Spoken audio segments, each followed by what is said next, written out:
What's up, boys? Today we're going to be talking about the best matchup that the UFC could possibly make in every division. I mean, it's going to be the bloodiest, the best back and forth, just the best overall matchup that the UFC can make. Starting off in the flyweight division, we got Manel Copper's Joshua Van. I think these guys, they've got like a little bit of beef going, talking like shit about each other, like online, to like interviews where the other one's not there. And they both have entertaining fights. Top has a knockout power. Van's got the volume. It'd be a banger flyweight fight. Definitely the best they could make. Yeah, 100%. So this is either going to be a Van striking masterclass or this is going to be a Cop, one punch, like crazy KO. And then also it's high stakes. Like they both talk shit about each other. It would be for the belt or a number one contendership if they were to make it. Great fight overall. I don't really have too much to Yeah, add. Like this is just a straight banger. The bantamweight one is pretty obvious though. Oh shit, my bad. it is. We got O'Malley versus Jan. This is another one with the high stakes. We saw their first fight and it's back and forth. They would rock each other back and forth. And O'Malley's improved. I say Jan's probably looking a little bit better than he did in that first fight also. And if this stays on the feet, it would be a delight for everyone to watch because of how technical Jan is and how good O'Malley's striking is. Yeah, that's all facts. The only thing I have to say about this is I don't think it'd be as good as the first one.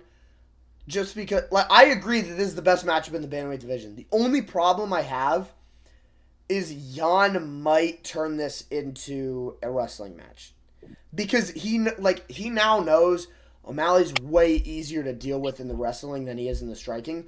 But the thing is, I think O'Malley would get back up. I think they would have some entertaining scrambles.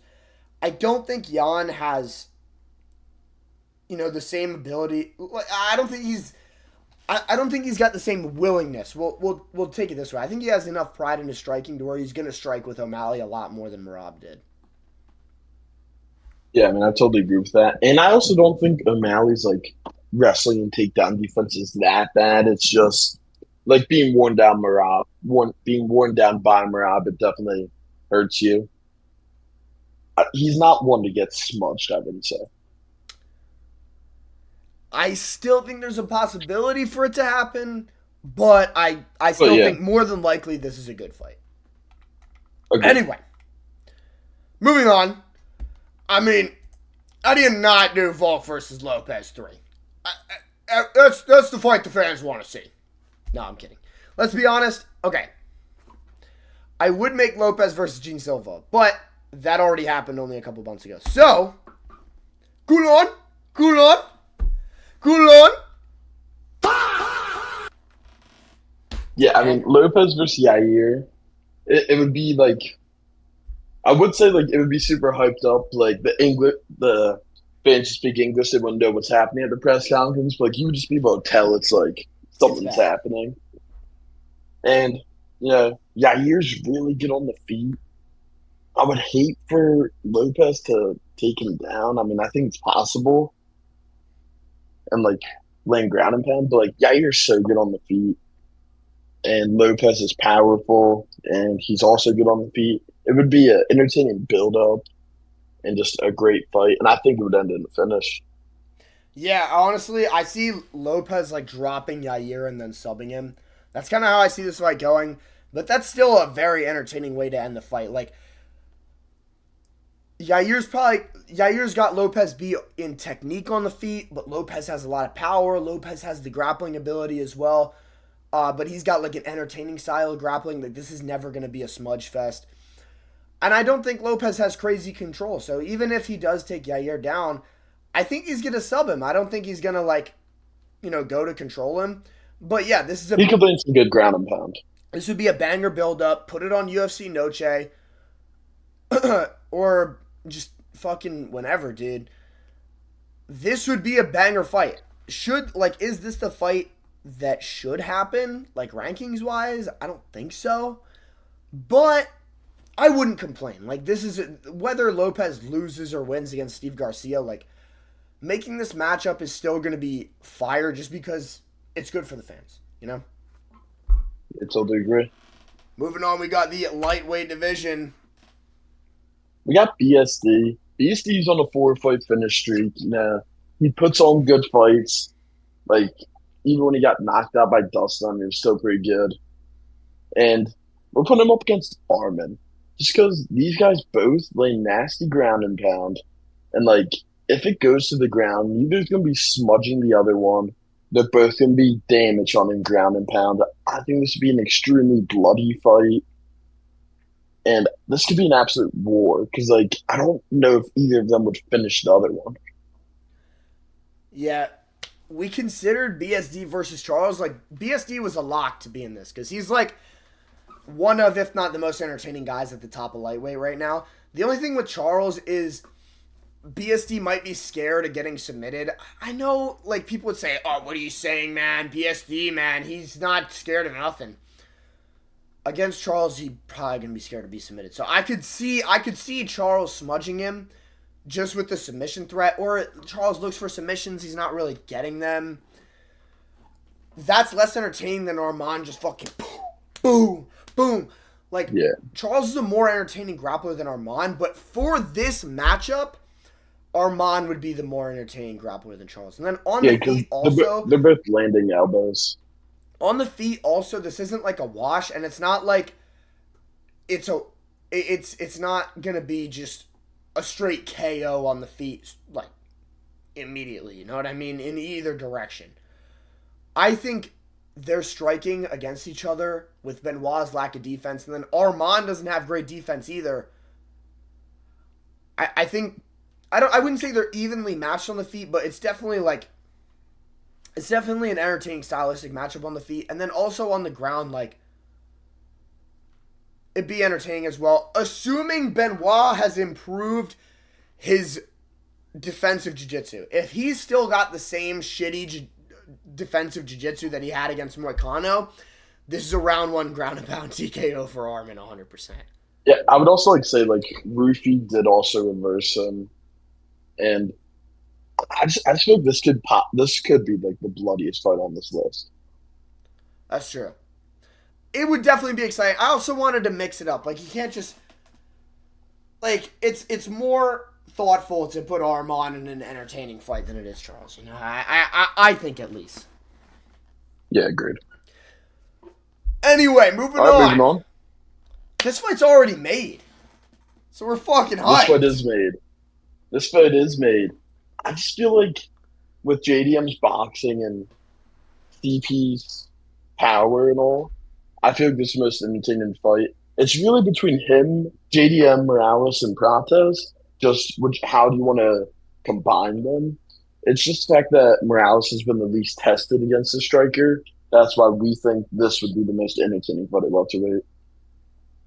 Yeah, it's going to be JDM trying to close the distance to get close to Prates. Prates landing bombs.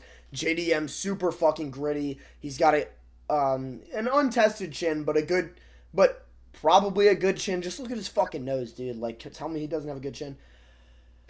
And then Prates is always in entertaining fights. He's got the crazy entertaining Muay Thai with crazy power. Like, this is either a JDM striking masterclass where, you know, he still gets hit, or a Prates nasty KO after getting pieced up by JDM. Like, this is... Yeah, I mean, I just want to add one thing. Yeah. If Prates loses this fight to JDM, he's low-key Drew Dober maxing up top there. Yeah, he might be Drew Dober maxing if he loses to JDM, I'm going to be honest with you. Also, the reason I don't think it'd be Morales is just because he'd be trying to keep distance a lot versus Prates, and they might also end up being scared of each other. Well, I don't think either of these guys are going to be scared of each other. You know what I mean? Because they both have so much power and untested chins. So they might be like, I don't know if I want to get hit by this guy when fighting each other for Prates and Morales. Yeah, totally agree. Anyway. And just JDM being a boxer, boxing is so entertaining because they have to get close. Yeah. Unless it's an actual boxing match, then that sucks. But Yeah, those suck. we made this fight for Philly. And this is why we made the fight for Philly, guys. Yeah, I mean, Joe Pyfer, he's getting a number one contender fight. And Dricus, he doesn't have a fight yet. And Dricus' goofy style versus Pyfer's power, who Pyfer is probably might be the most powerful middleweight in the top right now. Yeah, it's either him or Imavov or Dricus himself.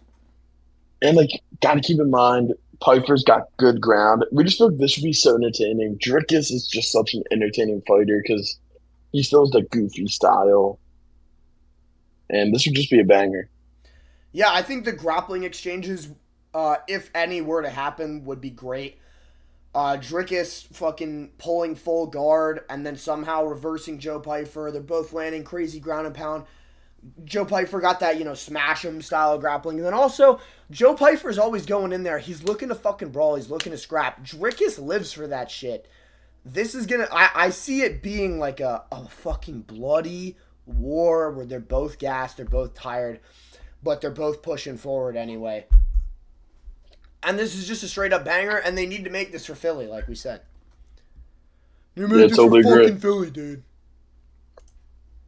Alright, we made this fight just for any time in our next matchups to make after 327 video. But it is a straight banger. Yeah, I mean, Paulo Costa, Yuri Prohaska, most entertaining fighter on the roster, without a doubt, I'd say. I mean, 100%. fighting with your hands down, I mean, bad stuff could happen, but, like, it's entertaining. It's the way he blitzes in. And Costa, if this is, like, the Costa that we've been seeing the past two fights where he's blasting kicks and, like, looking to brawl, Costa can be one of the most entertaining fighters, too. He got in absolute wars back in the day, and he's looking like his old self now. This fight would bang. Yeah, and a Yuri Prohaska fight, it's always guaranteed to end in a KO. Like, either he's going to get a KO or he's going to get KO'd. Yuri Prohaska's never been in a boring fight in his entire fucking life. And Paulo Costa's no different. Paulo Costa's just the second most entertaining guy in the light heavyweight division. You know what I mean? Yeah. And then they're also and this is very back and forth. They'd also have a good build-up as well. Like, Paulo Costa, he'll talk some shit to Yuri, make fun of him for getting KO'd, maybe say he's not a samurai. Yuri's like, who is the Paulo Costa? Let's go for that. But we just had such a good fucking fight in the heavyweight division, and now it's this. Like, what the fuck is this? Bro, I'm telling you, this fight would bang. Hokit and Asplund are two fighters who don't have power. They would have some pretty good beef just because Hokit would start some stuff. And then Asplund has good cardio for his size. Like, in his first UFC fight, he landed like 170 strikes in like 7 minutes before he got the finish. I think that this could go similar to Blades. Hokit did, just because of the lack of power and the volume. That's all you needed in a heavyweight fight for it to be good. Yeah, this fight might be a little bit better if he got the loose skin removal surgery. That might make it a little bit better, but anyway, I thought maybe Hokit versus Volkov or Hokit versus Waldo, but I feel like Hokit would gas out Waldo too quick to the point where Waldo either KOs him or is gassed, like way more gas than Blades was. Maybe. Anyway, with that being said, thank you guys so much for watching. Make sure to like, comment, and subscribe. See you guys in the next one. And take care. Peace.